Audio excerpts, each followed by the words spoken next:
to bet on myself.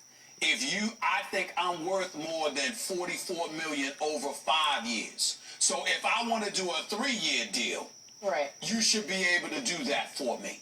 And to me, once that message was sent, Larry Bird should have found a way to keep him. Okay? Larry Bird should have been willing to pay. If he wanted 3 years, $35 million, you should have given that to him.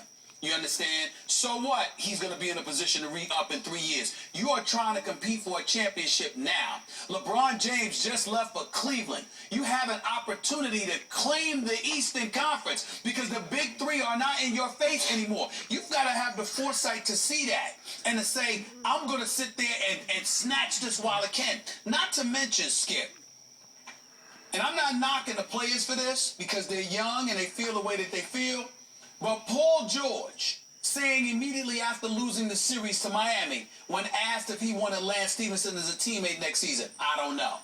And the players sort of distancing themselves from Stephenson because he may have frustrated them or whatever the case may be.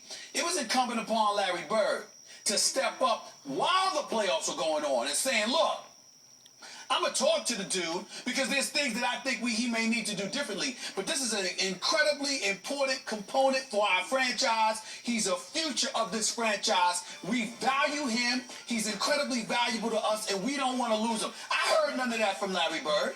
And I'm not saying he didn't say it, but it wasn't bloated loud enough where it really resonated nationwide.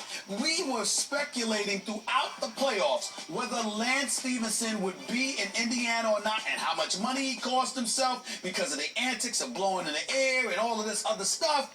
We were questioning this stuff. Larry Bird could have put all of that to bed, and he didn't do it.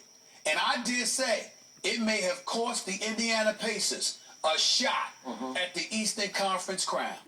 This is going to be a devastating blow to this team because Lance Stephenson, even with his theatrics, he can ball, and more importantly, he got a lot of heart, and he ain't scared, and he rises to the challenge. That's a devastating loss for the Pacers. As you know, I'm a Bird fan as a player, as a coach, as a GM. But Larry Bird blew this. He lost Lance Stephenson by criticizing